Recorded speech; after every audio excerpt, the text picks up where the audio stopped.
Hi hello வணக்கம் அன்பு நண்பர்கள் எல்லோரும் எப்படி இருக்கிறீங்க? Welcome to my channel.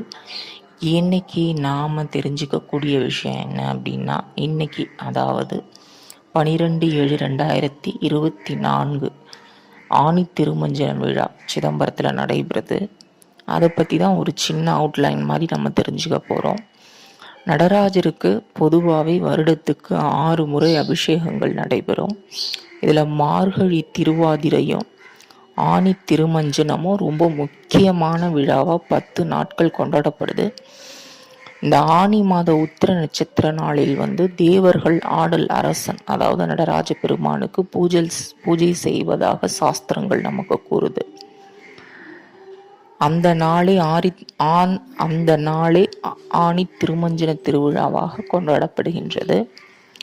பங்குனியை போலவே ஆணியில் வரும் உத்திரமும் நம்மளுக்கு விசேஷம்தான். இந்த ஆணி உத்திரமே ஆடல் வல்லானுக்கான விழாவாக ஆணி திருமஞ்சன வைபவமாக போற்றப்படுகிறது. சிதம்பரத்தில் ஆணி திருமஞ்சன விழா 10 நாட்கள் திருவிழாவாக கொண்டாடப்படும்.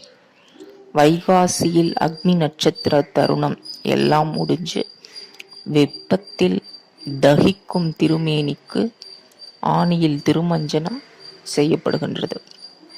ஆண்டாண்டு காலமாக ஆணியில் நடைபெறும் திருமஞ்சன திருவிழாவை தொடக்கி வைத்தவர் நம்மளுடைய யோக சூத்திரத்தை நமக்கு அருள் பாலித்த பதஞ்சலி மகரிஷி தான் அப்படின்னு சொல்லிட்டு சொல்றாங்க.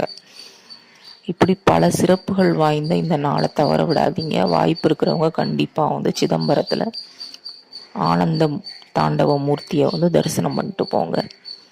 Thank you so much.